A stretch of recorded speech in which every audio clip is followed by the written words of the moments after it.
नमस्कार साथियों, मैं एसएससी न्यूज़ नीमच से गोपाल बनोधा आपके सामने भारत, चीन, नेपाल के सीमांकन विवादों को लेकर आपके सामने कुछ चर्चा करना चाह रहा हूँ।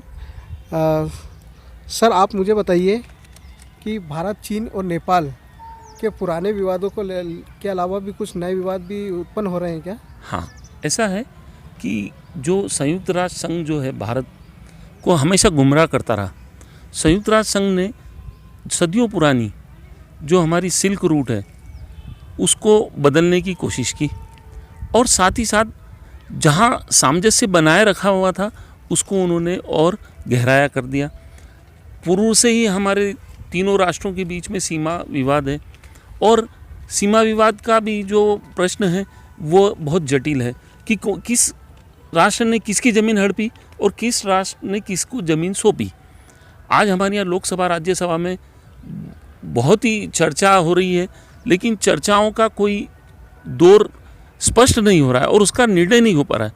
अभी हमारे यहाँ एक नया विवाद खड़ा हो गया है कि हिमालय पर संयुक्त राष्ट्र संघ की संस्था यूनेस्को ने एक नया सीमांकन विवाद खड़ा कर दिया।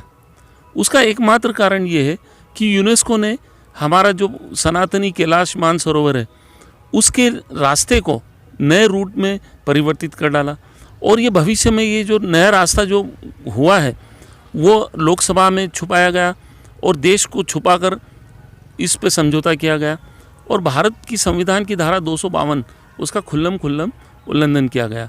यूनेस्को ने 2019 में प्रस्ताव दिया था कि हम सिल्क रूट के स्थान पर नए कैलाश मानसरोवर का रास्ता तय करेंगे और उसके लिए तीनों राष्ट्रों को संधि करने के लिए मजबूर कर डाला। यहाँ पर भारत के संस्कृति विभाग, केंद्रीय संस्कृति मंत्रालय और केंद्रीय पर्यावरण मंत्रालय ने देश को गुमराह किया, राष्ट्रपति को गुमराह किया, प्रधानमंत्री को गुमराह किया, साथ ही साथ संसद को गुमराह किया और गुपचुप तरीके से संधि कर डाली। जबकि पुराने विवाद तो संभल नहीं रहे और ये एक नया विवाद खड़ा हो गया। अब क्या हिमालय पर नई एलओसी गठित होगी? तीनों राष्ट्रों को वो जो रास्ता है कहीं वो रास्ता नई एलओसी तो नहीं हो जाएगी? हमने देखा कि रक्षा मंत्री गुमराह हो चुके हैं। तो ये जो नया विवाद है उसमें देश के जो दो केंद्रीय मंत्रालय हैं उन्होंने सबको गुमराह क्यों किया और गुपचुप तरफ से संधि क्यों कर डाली? जब आज देश के राष्ट्रपति को पता चलेगा, प्रधानमंत्री को पता चलेगा, रक्षा मंत्री को पता चलेगा और साथ ही साथ उन मंत्रालय के मंत्रियों को पता लगेगा, तो क्या देश में अराजकता नहीं होगी? और साथ ही साथ जो संस्था सीमांकन विवाद को हल करती है वो भारत में नए सीमांकन विवादों को और जन्म दे रही है। इससे क्या हिमालय असुरक्षितता पैदा हो रही है क्या? हाँ, इसमें हिमालय अब और असुरक्षित हो जाएगा। इसका एकमात्र कारण ये है कि हिमालय में जो भी गतिविधियाँ हो रही हैं, आज प्राकृतिक विपदाएँ आ रही हैं, वो और बढ़ेंगी। हिमालय पे नदियाँ हैं जो चाइना नेपाल के कब्जे में है, वो सब वापस वहाँ पर विध्वंस आएगा और प्राकृतिक आपदाएँ आएंगी।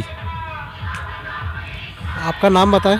मेरा नाम प्रभात भट्ट। मैं पर्यावरण संस्था, कृषकों की संस्थाओं का प्रतिनिधित्व करता हूँ। धन्यवाद। इस मुद्दे पर दिनांक 11/7/2019 को जनहित याचिका लगेगी जिसे सुप्रीम कोर्ट ने 22/7/2019 को स्वीकार किया, लेकिन दिनांक 21/8/2019 को सुप्रीम कोर्ट ऑफ इंडिया के चीफ जस्टिस ने इसमें जो शिकायत लिखी गई थी उसको कंप्लेंट को कंटेंट ही नहीं माना। Contents of complaints are not covered under PIL guideline.